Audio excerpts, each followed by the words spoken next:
Hello friends, welcome to Learno में आप सभी का स्वागत है। आज आपका लेक्चर नंबर 3। आज इस लेक्चर में हम चर्चा करेंगे सौरमंडल की। इसके पहले लेक्चर में हम ब्रह्मांड और आकाशगंगा की बात कर चुके हैं।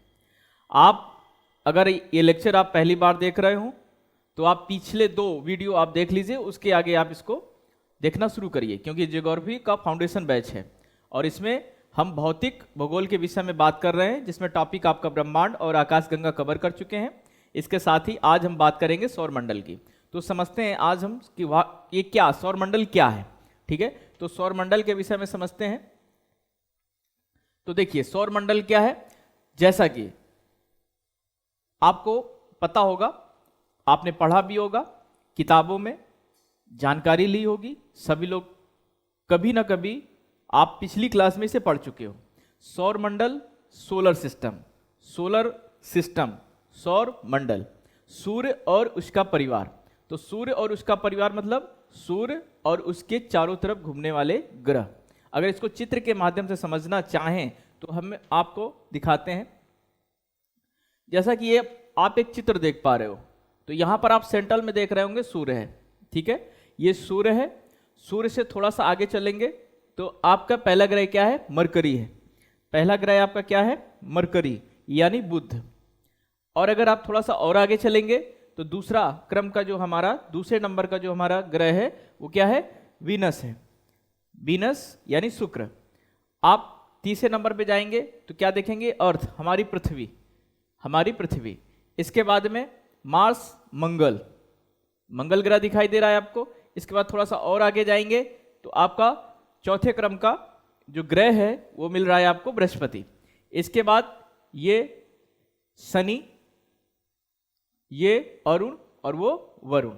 इस तरीके के आपके 8 ग्रह और सूर्य और इसका परिवार, ये कहलाएगा सौरमंडल। ठीक है, अब इस बात को और अच्छे से समझना है तो मैं एक नेक्स्ट वीडियो से आपको मैं दिखाता हूं, और थोड़ा सा इसे देखने का प्रयास करिएगा। ध्यान से देखिएगा ये वीडियो। देख रहे हैं, सारे ग्रहों को आप घूमता हुआ देख सकते हैं। मैं इधर थोड़ा सा आ जा सकता हूं। आप देखिए क्या है उधर की तरफ, क्या है, मैं थोड़ा सा और अच्छे से अगर आ जाऊं दिखाने के लिए तो आप ये देख सकते हैं। ये क्या है? ये सूर्य है। अगर ये सूर्य है तो आप देखिए ये किस तरीके से सारे ग्रह व्यवस्थित ढंग से देखे जा सकते हैं। आप इन ग्रहों को आप व्यवस्थित ढंग से देख सकते हैं। ध्यान से देखिए, इस चित्र से अपने सौरमंडल को समझ सकते हैं। यहां तक इस चित्र के माध्यम से आप ये देखेंगे कि जो पास का ग्रह है कितना छोटा है, बुध है। ये क्या है? बुध के बाद में शुक्र है, ये पृथ्वी है, ये मंगल है, ये बृहस्पति है, ये शनि है, ये अरुण है और वो वरुण है। इस तरीके से आप इन ग्रहों को अच्छे से देख सकते हैं। और ध्यान से देखिए, ये ग्रह आपको सौरमंडल में इसी तरह व्यवस्थित रूप से दिखाई देंगे। यहां से प्रश्न भी आता है यहीं से, तो हम देखेंगे इसके बाद के कुछ चित्र हैं जहां से और अच्छे समझा जा सकता है। अब यहां से देखिए जो ग्रह हमारे, इस चित्र से आप इसको घूमते हुए देख सकते हैं। अगर सूर्य को हम सेंट्रल में देख रहे हैं तो अगर इनकी कक्षा के माध्यम से इसको देखने का प्रयास करें तो देख लीजिए किस तरीके से सूर्य और उसके ग्रह उनकी स्पीड के माध्यम से दिखाई दे रहा है कि कौन कितने समय पर चक्र अपना पूरा कर रहा है अपनी। तो आप देखिए कितना जल्दी जल्दी आपका ये बुध चक्कर को पूरा कर रहा है। ठीक है, सौरमंडल को यहां के चित्र से आप समझते रहिए क्या है सौरमंडल, और इससे अच्छा और माध्यम नहीं हो सकता है आपको समझने के लिए। तो यहां नोट डाउन करिए कि सूर्य और सूर्य के चारों ओर चक्कर लगाने वाले विभिन्न ग्रहों, धूमकेतुओं, उल्काओं और अन्य आकाशीय पिंडों के समूह को सौरमंडल कहते हैं। इस परिभाषा से आप समझ सकते हैं। देखिए, सूर्य के चारों ओर चक्कर लगाने वाले विभिन्न ग्रहों, धूमकेतुओं, उल्काओं और अन्य आकाशीय पिंडों के समूह को सौरमंडल कहते हैं। बेटा इसको नोट कर लेना। सूर्य के चारों ओर चक्कर लगाने वाले विभिन्न ग्रहों, धूमकेतुओं, उल्काओं और अन्य आकाशीय पिंडों के समूह को सौर मंडल कहते हैं।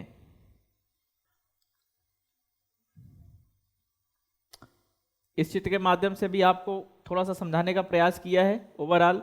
अब तक सूर्य सौर मंडल को समझने के लिए जितने भी मैंने आपके सामने चित्र एनिमेशन प्रस्तुत किए, वो सिर्फ उसका मकसद मेरा यही था कि आपको किसी भी तरीके से सौर मंडल और उनकी ग्रहों की, सौर मंडल में उपस्थित सूर्य तथा उनके ग्रहों की स्थिति को सही से जाना जा सके।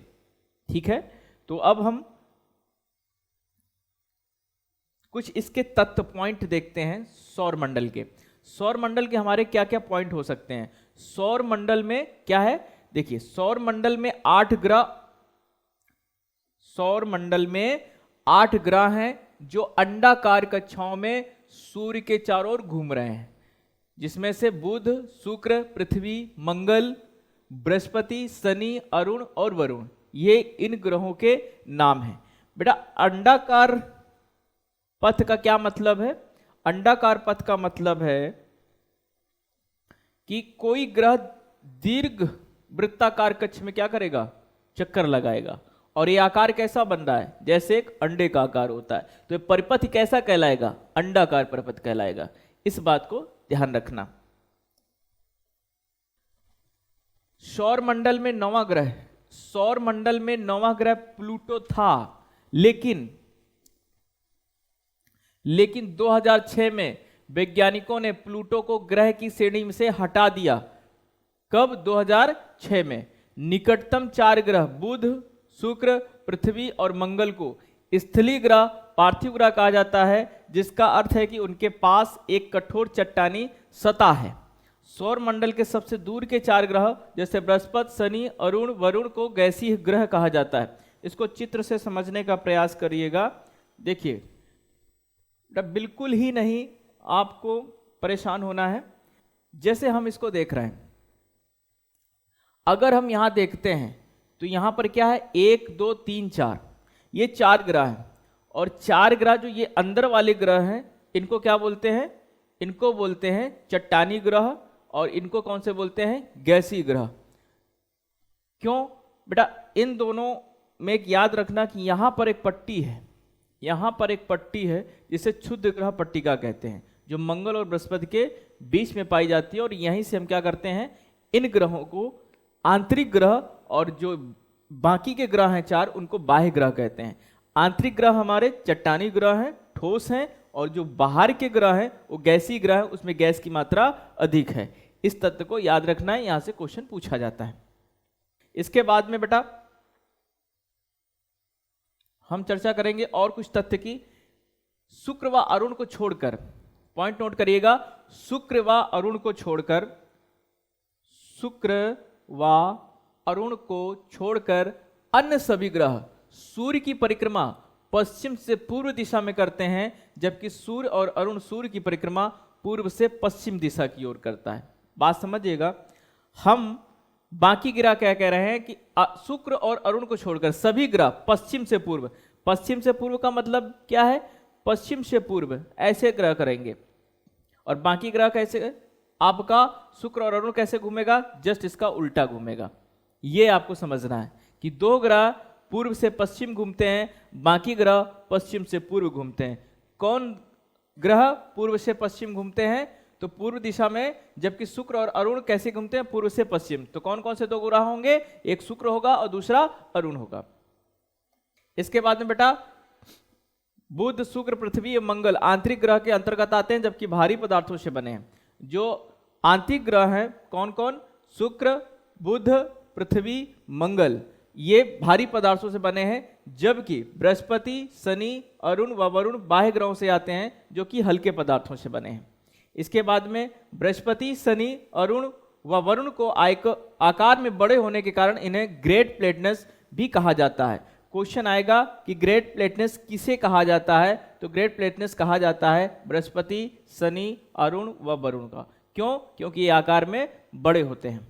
सौर मंडल का सबसे बड़ा ग्रह बृहस्पति और सबसे छोटा ग्रह बुध। बहुत बार पूछा गया है और पूछा भी जाता है, आप लोगों को पता होना चाहिए कि सौर मंडल का सबसे बड़ा ग्रह कौन सा है, तो बृहस्पति है, और सबसे छोटा ग्रह कौन सा है, बुध है। मैंने आपको ये चित्र के माध्यम से भी दिखाने का प्रयास किया था। जैसा कि आप इसमें देख सकते हैं, ये देख लीजिए क्रम में, ये सूर्य है हमारा, सूर्य के बगल में कितना छोटा बुध दिख रहा है। और आप अगर क्रम से मिलाएंगे, अगर इस चित्र के माध्यम से देखना चाहेंगे तो बृहस्पति क्या है, सबसे बड़ा ग्रह है, और बृहस्पति क्या है, सबसे बड़ा ग्रह है। और ये ग्रह कैसे हैं, सबसे छोटा ग्रह आपका कौन सा है, आपका बुध है। ठीक है, क्लियर। तो आगे बढ़े,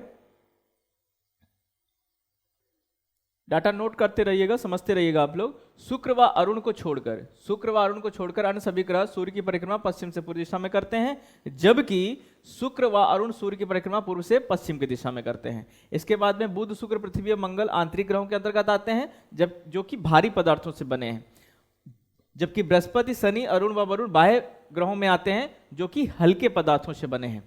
बृहस्पति, शनि, अरुण व वरुण को आकार में बड़े होने के कारण इन्हें ग्रेट प्लेटनेस कहा जाता है। यानी ग्रेट प्लेटनेस क्यों कहा जाता है, क्योंकि आकार में बड़े होते हैं। सौर मंडल का सबसे बड़ा ग्रह बृहस्पति और सबसे छोटा ग्रह बुध है। इतना होने के बाद में आप इसे देखिए, इसे देखने का प्रयास करिए। जैसा कि अभी समझाया गया आपको, इस चित्र में भी आप आराम से देख सकते हैं। अलग अलग चित्र हमने दिखाने का आपको प्रयास किया है। जिस चित्र से जिसको सटीक समझ में आ जाए, वीडियो पॉज करके आप उससे समझ सकते हैं। ठीक है, अब हम बात करेंगे सूर्य की। किसकी बात करेंगे, सूर्य की। तो सूर्य क्या है, सूर्य एक तारा है, जैसा कि आप जानते हो। सूर्य क्या है, सूर्य एक तारा है। और तारा क्या होता है, जिसमें खुद की ऊष्मा और प्रकाश होता है। जिसमें खुद की ऊष्मा और प्रकाश होता है, वो क्या कहलाता है, तारा कहलाता है। अब हम इसके विषय में थोड़ा सा डाटा नोट करेंगे, आप ध्यान रखिएगा। क्या क्या, सूर्य में आप लिखिए हमारे सौर मंडल का सबसे बड़ा पिंड है, क्योंकि ग्रह हो या तारे हम उनको पिंड कह सकते हैं। और हमारे सौर मंडल का सबसे बड़ा पिंड है कौन, सूर्य। व्यास लगभग 14 लाख किलोमीटर है। बेटा व्यास का मतलब क्या हुआ, व्यास का मतलब हुआ ये आपका सूर्य है, और अगर हम ऐसे से बीच से एक लाइन खींचें तो ये क्या है, व्यास है। ये कितना है, 14 लाख किलोमीटर। अंदाजा लगा सकते हैं कितना बड़ा होगा। पृथ्वी से लगभग 109 गुना बड़ा है। पृथ्वी से कितना, 109 गुना बड़ा है। पृथ्वी की औसत दूरी लगभग 15 करोड़ किलोमीटर है। औसत दूरी का मतलब सूर्य से पृथ्वी की जो दूरी है, वो औसत दूरी कितनी है, 15 करोड़ किलोमीटर है। तापमान लगभग 6000 डिग्री सेल्सियस है। 6000 डिग्री सेल्सियस का मतलब इसका सतह का तापमान, अंदर जाएंगे तो और तापमान अधिक होगा। सूर्य के अगर हम बाहरी सतह की बात करें तो इसका तापमान कितना है, 6000 डिग्री, कम नहीं है।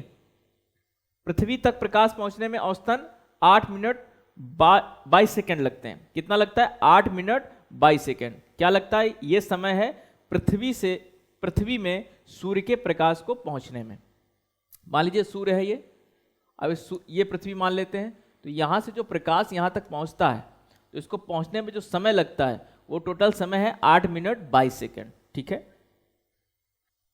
सूर्य प्रति सेकेंड में 40 लाख, सूर्य प्रति सेकेंड में, एक सेकेंड में 40 लाख टन ऊर्जा सूर्य ताप के रूप में प्रदान करता है। कितना, एक सेकेंड में 40 लाख टन। सोचो कितनी तेजी से ऊर्जा देता है।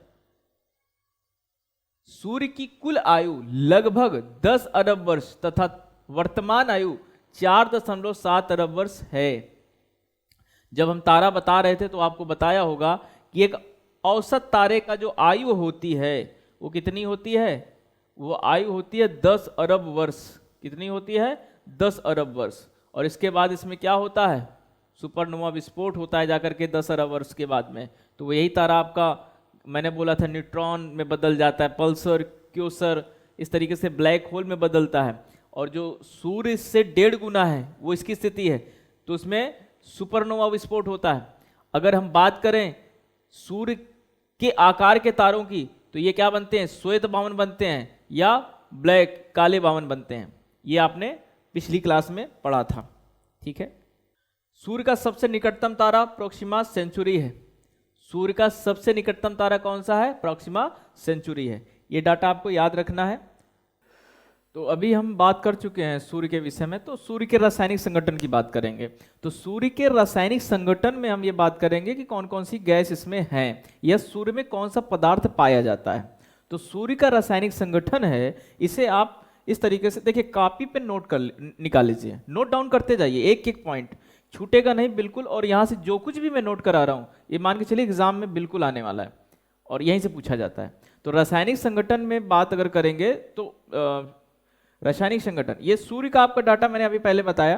तो रासायनिक संगठन की बात करते हैं। तो रासायनिक संगठन में देखिए 71% क्या है, हाइड्रोजन है। क्या है, 75% इसमें है हाइड्रोजन। इसके बाद 26.5% क्या है इसमें, हीलियम। और 2.5% क्या है, lithium, uranium, nickel, oxygen, silicon, sulphur, magnesium, carbon, neon, calcium, chromium. यानी आप ये देख सकते हैं सूर्य का जब रासायनिक संगठन हम देखते हैं तो 71% क्या है, हाइड्रोजन है। और जब बात करेंगे 26.5% क्या है, हीलियम है। 2.5% में सारी गैसें आ जाती हैं, जैसे लिथियम है, यूरेनियम पदार्थ, अन्य पदार्थ आ सकते हैं।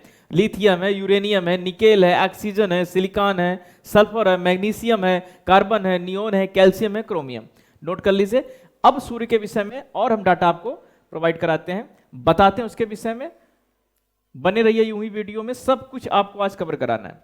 आप इस तरीके से देख सकते हैं सूर्य का ऊर्जा का स्रोत। तो ऊर्जा का स्रोत नाभिकीय संलयन द्वारा हाइड्रोजन का हीलियम में रूपांतरित होना है। सूर्य में ऊर्जा उत्पन्न कैसे होती है, इस बात को समझना है। तो सूर्य में जो ऊर्जा उत्पन्न होती है उसका मेन कारण है ये, क्या कि हाइड्रोजन का हीलियम में बदलना। हाइड्रोजन हीलियम में कब बदलेगा, जब हाइड्रोजन के दो परमाणु एक साथ मिलेंगे और उसमें नाभिकीय संलयन होगा, तब हीलियम बनेगा। ठीक है, तो इस ऊर्जा का स्रोत क्या है, नाभिकीय संलयन है। सूर्य हमारी आकाशगंगा के केंद्र से लगभग 32,000 प्रकाश वर्ष की दूरी पर स्थित है। कितना, हमारी आकाशगंगा के केंद्र से, मैंने शुरू में बताया था, शुरू में इस बात को मैंने बताया था कि आकाशगंगा क्या है, ये हमारी आकाशगंगा है। अगर हम आकाशगंगा की बात करें तो सूर्य क्या होगा, बाहरी वाली भुजा में होगा, और जब केंद्र की बात करें तो ये होगा। तो ये केंद्र से यहाँ की दूरी कितनी होगी, 32,000 प्रकाश वर्ष की दूरी है। कितनी, 32,000 प्रकाश वर्ष की दूरी केंद्र से भुजा तक की सूर्य की। ठीक है, अब इस तरीके से आप इस बात को समझ सकते हैं। सूर्य एक गोलाकार कक्ष में 250 किलोमीटर प्रति सेकंड की औसत गति से मिल्की वे की परिक्रमा करता है। जब हम बात परिक्रमा की कर रहे हैं, जब सूर्य, देखिए आपने देखा होगा कि हमारी पृथ्वी किसकी, सूर्य की परिक्रमा कर रही है, लेकिन जो हमारा सूर्य है वो किसकी परिक्रमा कर रहा है, आकाशगंगा की। आकाशगंगा किस आकाशगंगा में, मिल्की वे में रहते हैं हम, और मिल्की वे में रहते हैं तो मान लीजिए ये हमारा सूर्य है। तो सूर्य क्या करेगा, ये सूर्य पूरी परिक्रमा जो करेगा वो कितने दिन में करेगा। अगर इसका स्पीड की बात करें तो 250 किलोमीटर प्रति सेकंड की औसत गति से मिल्की वे की परिक्रमा करता है। 250 किलोमीटर, यानी एक सेकंड में सूर्य 250 किलोमीटर चला जाता है। सोचिए कितना तेजी से सूर्य आकाशगंगा की क्या कर रहा है, गति कर रहा है। तो इस प्रकार से आप इस चीज को समझ चुके हैं। आगे हम इस गति से केंद्र के चारों ओर एक चक्कर पूरा करने में सूर्य को औसत 25 करोड़ वर्ष लगता है। यानी आकाशगंगा का जो पूरी एक परिक्रमा है उसको पूरा करने में सूर्य को 25 करोड़ वर्ष लगते हैं। कितना लगता है, 25 करोड़ वर्ष। ये 25 करोड़ वर्ष कौन सा समय है, सूर्य का आकाशगंगा का चक्कर लगाना। यानी एक आकाशगंगा की एक परिक्रमा पूरी करने में कितना समय लगता है, 25 करोड़ वर्ष। इस परिक्रमा अवधि को ब्रह्मांड वर्ष कहते हैं। इस परिक्रमा अवधि को क्या कहते हैं, ब्रह्मांड वर्ष कहते हैं। तो ब्रह्मांड वर्ष क्या है, ब्रह्मांड वर्ष सूर्य का पूरी आकाशगंगा का एक वर्ष में एक वर्ष कह रहा हूं, 25 करोड़ वर्ष में परिक्रमा करने का समय है। जो सूर्य आकाशगंगा का एक परिक्रमा करता है, यही वो टाइम है जिसे ब्रह्मांड वर्ष कहा जाता है। क्या कहा जाता है, ब्रह्मांड वर्ष, यानी कॉस्मस ईयर कहा जाता है। क्लियर। अब सूर्य की संरचना के विषय में बात कर लें। किसके विषय में, सूर्य की संरचना के विषय में। तो सूर्य की संरचना के विषय में बात करने के लिए आपको एक चित्र देखना पड़ेगा, इससे आपकी सूर्य की संरचना क्लियर होगी। तो सूर्य को अगर हम इस तरीके से काट दें, सूर्य को देखिए पहले आप, अगर सूर्य को हम इस तरीके से काट देते हैं तो सूर्य का क्या है, ये कोर है। क्या है, अंदर वाला भाग क्या है, कोर है। और ये जो बाहरी भाग है ये क्या कहलाता है? कोरोना कहलाता है। तो सूर्य का जो बाहरी भाग है क्या कहलाता है? कोरोना। कोरोना को समझिए, ये कोरोना है। बाहरी भाग क्या है? बाहरी सतह क्या है? कोरोना है। और इसे कहते हैं फ्लेयर। इसे क्या कहते हैं? फ्लेयर कहते हैं। फोटोस्फीयर कहते हैं। इसे क्या कहते हैं? फोटोस्फीयर कहते हैं। Transition region. अब इस तरीके से सूर्य की जो सारी लेयर है इसे समझा जा सकता है। इसकी संरचना है, इस संरचना को ही अच्छे से समझिए। यहीं से कुछ क्वेश्चन बनते हैं। जैसे पूछा जाता है कोरोना क्या है, तो कोरोना क्या है? कोरोना सूर्य का बाहरी सतह है। इस तरीके से देख सकते हैं सूर्य को, ठीक है। अब सूर्य के विषय में कुछ डाटा। केंद्र क्या है? केंद्र है। तो केंद्र कोर, सूर्य के केंद्र का व्यास कितना है? 3.48 लाख किलोमीटर। किसका व्यास? केंद्र का व्यास। केंद्र का तापमान, केंद्र का व्यास का मतलब देखिए क्या है? केंद्र का व्यास का मतलब क्या? ये है सूर्य है। सूर्य का अगर एक केंद्र है तो इसका व्यास कितना है? इसका व्यास है 3.48 लाख किलोमीटर। केंद्र का तापमान कितना है? 15 मिलियन डिग्री सेंटीग्रेड। 15 मिलियन।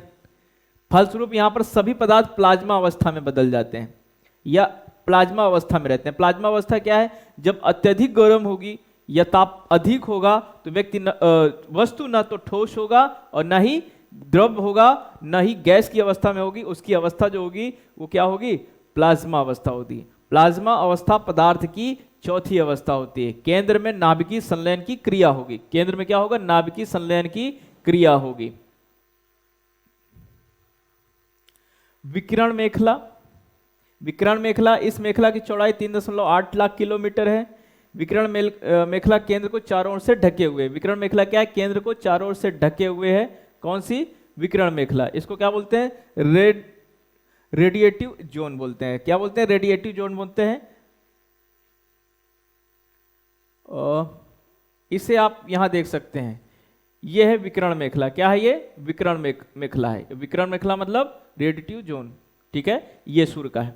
इसके बाद में हम लोग बात करेंगे प्रकाश मंडल। क्या? फोटोस्फीयर। प्रकाश मंडल क्या है? तो प्रकाश मंडल को देखने के लिए आप ये देखिए, फोटोस्फीयर क्या है? यह है फोटोस्फीयर। फोटोस्फीयर यानी ये प्रकाश मंडल है। ये वाला भाग क्या है? सूर्य का प्रकाश मंडल है, ठीक है। इसके बाद में आप सूर्य के धरातल को प्रकाश मंडल कहते हैं। तापमान 6 डिग्री सेल्सियस। तापमान कितना होता है? 6 डिग्री सेल्सियस। इस मंडल में प्रकाश के कुछ रंगों का अवशोषण हो जाता है।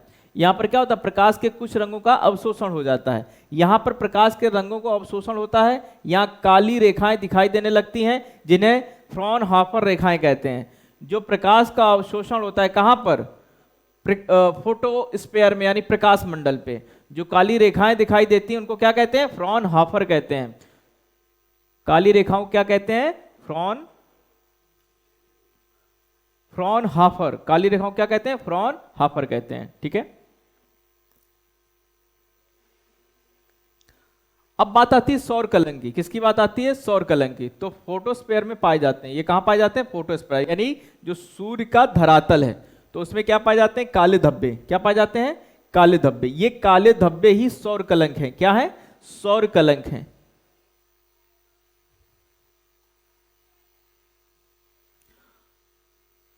सौर कलंक सूर्य की सतह पर अपेक्षाकृत ठंडे स्थान होते हैं। क्या होते हैं? सौर कलंक सूर्य की सतह पर अपेक्षाकृत ठंडे स्थान होते हैं। इनकी संख्या लगभग 11 वर्षों के चक्र में वृद्धि तथा कमी होती है, जिन्हें क्रमशः सौर कलंक के विकास तथा ह्रास के चरण में देखा जा सकता है। जो आपका सौर कलंक होता है इसकी अवधि कितनी होती है? 11 वर्षों की चक्रवृद्धि होती है, जिन्हें क्रमशः सौर कलंक और विकास और ह्रास के चरण में देखा जाता है। वर्तमान में इस चक्र की न्यूनतम संख्या या ह्रास का चरण चल रहा है। वर्ष 2011 तक खगोलविदों ने 24 सौर चक्रों का दस्तावेजीकरण किया है। यानी इस तरीके से अपना जो खगोल शास्त्री है वो देखते रहते हैं, खगोल वैज्ञानिक, इस घटना को, और ये प्रत्येक 11 वर्षों तक चलती रहती है। माउंटर मिनिमम, ये क्या है? जब न्यूनतम सौर कलंक सक्रियता की अवधि दीर्घकाल तक रहती है तो इसे माउंटर मिनिमम कहते हैं। जब ये सौर कलंक की जो सक्रियता है ये अवधि अगर लंबे समय तक चल रही है तो इसे कहते हैं माउंटर मिनियम। वर्ष 1645 1715 के बीच की अवधि में सौर कलंक परिघटना में विराम देखा गया, जिसे माउंटर मिनियम कहा जाता है। ठीक है, माउंटर मिनियम की कैसे कहा जाता है, तो वर्ष 1645 से 1715 के बीच की अवधि में सौर कलंक परिघटना में विराम देखा गया था, जिसे माउंटर मिनियम कहा जाता है। इस अवधि तीव्र शीतकाल से युक्त रही, अतः सौर कलंक अवधारणा को जलवायु परिवर्तन के साथ भी जोड़ा जाता है। ठीक है, इस पॉइंट को ध्यान रखना। माउंटर मिनिमम के समय धरातली सतह तथा उसके वायुमंडल का शीतलन, जबकि अधिकतम और कलंक सक्रियता काल के समय वायुमंडलीय ऊष्मन होता है।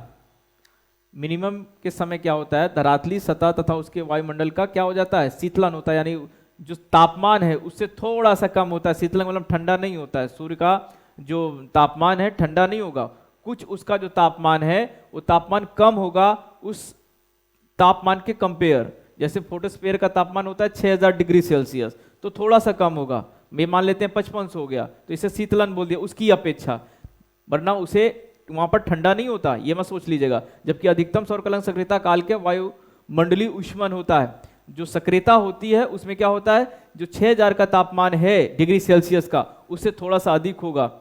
ठीक है, तो इस तरीके से सौर कलंक में माउंटर मिनियम की जो घटना है उसको समझा जा सकता है। इस तरह के संबंधों का कम महत्व है, लेकिन सौर गतिविधि निश्चित रूप से अंतरिक्ष मौसम को प्रभावित करती है तथा इससे अंतरिक्ष आधारित उपग्रह, जीपीएस, पावर ग्रिड प्रभावित हो सकते हैं। जैसे जब सौर कलंक चलता है, मान लीजिए सौर हवाएं चल रही हैं, तो उससे प्रभाव किस पर पड़ता है, उस पर मौसम को प्रभाव पड़ जाता है। अंतरिक्ष आधारित जो उपग्रह हैं, जीपीएस है, पावर ग्रिड है, इस सब पर प्रभाव पड़ता है। ठीक है, पॉइंट नोट करते रहिएगा, वीडियो पुश कर लीजिएगा। इसके बाद डाल्टन मिनियम।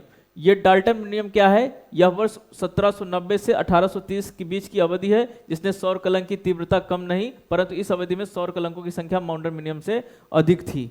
ठीक है, तो इसे डाल्टन मिनियम कहा जाता है, इसे भी देख लीजिएगा। ये है आपका सूर्य, फिर से देख लीजिए क्या फोटोस्फीयर है, केंद्र क्या है, कोर क्या है, रिलेटिव जोन क्या है। ठीक है, ये सब आप अच्छे से देख सकते हैं। वर्णमंडल में प्रकाश मंडल की अपेक्षा गैसों का घनत्व कम किंतु ताप अधिक होता है। वर्णमंडल में उठते गैसों के प्रवाह को सिकुड़न कहा जाता है। कभी कभी इस मंडल में तीव्र गहनता का प्रकाश उत्पन्न होता है, जिसे सौर ज्वाला कहा जाता है। इस ज्वाला से एक्स तथा गामा किरणें निकलती हैं। ठीक है, अब किरीट क्या होता है, कोरोना क्या होता है सूर्य में, कोरोना को समझने का प्रयास करिएगा। सूर्य के वायुमंडल का सबसे बाहरी आवरण है, वर्णमंडल के ऊपर पाया जाता है। जैसे जैसे सूर्य के केंद्र से दूरी बढ़ती जाती है, यह आवरण क्षीण होता जाता है। अतः कोरोना का बाहरी भाग क्षीण होकर आयन तथा इलेक्ट्रॉन की पवनों में परिवर्तित हो जाता है, जिन्हें सौर पवनें कहते हैं। तो सौर पवनें किसे कहते हैं, कोरोना का बाहरी भाग क्षीण होकर आयन तथा इलेक्ट्रॉन के पवनों में परिवर्तित हो जाता है। इसे ही क्या कहा जाता है, इसे ही कहा जाता है सौर पवनें कहा जाता है। सूर्य के ध्रुवीय भागों के ऊपर इस मंडल से एक छिद्र होता है, जिसे कोरोना होल कहते हैं। कोरोना से रेडियो तरंगें निकलती रहती हैं। ठीक है, रेडियो तरंगें क्या है, तो प्रश्न है क्या कभी सूर्य की मृत्यु होगी? हाँ बिल्कुल। देखिए, जिस तरीके से सूर्य भी हमारा एक क्या है, तारा है, और तारा की औसत आयु कितनी होती है, औसत आयु 10 अरब वर्ष होती है। अब हम देख रहे हैं कि हमारे सूर्य ने लगभग आधी आयु पूरी कर ली है, तो 5 अरब वर्ष बाद सूर्य भी क्या हो जाएगा, श्वेत वामन में बदल जाएगा, क्योंकि सूर्य अपने जीवन के मध्यकाल में है। क्या है, सूर्य अपने जीवन के मध्यकाल में है। सूर्य की कुल आयु लगभग 10 अरब वर्ष तथा वर्तमान आयु कितनी है, 4.7 अरब वर्ष है। जब सूर्य अंदर का हाइड्रोजन समाप्त हो जाएगा, तब यह लाल दानव तारे के रूप में अपना रूप ग्रहण कर लेगा। अंत में सूर्य का क्रोड का हीलियम भी पूरी तरह से समाप्त हो जाएगा, जिससे क्या होगा, बौने तारे का निर्माण होगा। इसे व्हाइट ड्रॉप भी कहते हैं। ठीक है, मैंने जब तारे का मृत्यु काल बताया था, तब मैंने इस बात को बताया था कि कैसे एक तारा जिसमें विस्फोट होता है, जब उसमें सुपरनोवा विस्फोट होता है, तो किस तरीके से वो तारे में टूटता है। क्या बनता है, कब ब्लैक होल बनता है, कब व्हाइट ड्रॉप बनता है, कब ब्लैक ड्रॉप बनता है, ये सारी घटनाएं हमने तारे वाले जो वीडियो है उसमें बताया, उसमें जाकर के इसको देख लें।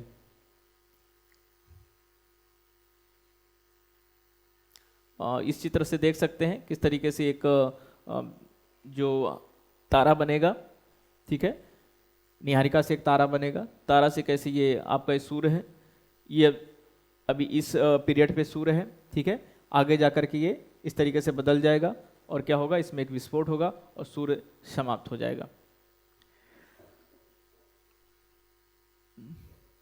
ठीक है, तो आज की वीडियो में इतना ही। नेक्स्ट वीडियो में फिर मैं आगे के विषय में चर्चा करूंगा। देखते रहिए और कमेंट करिए इसको और कितना बेहतर बनाया जा सकता है, कितना आपको समझ में आया। जो भी क्वेश्चन हो उसे आप कमेंट करके पूछिए, मैं उस पर वीडियो बनाने का प्रयास करूंगा और आपको अच्छे से बेहतर से समझाने का प्रयास करूंगा।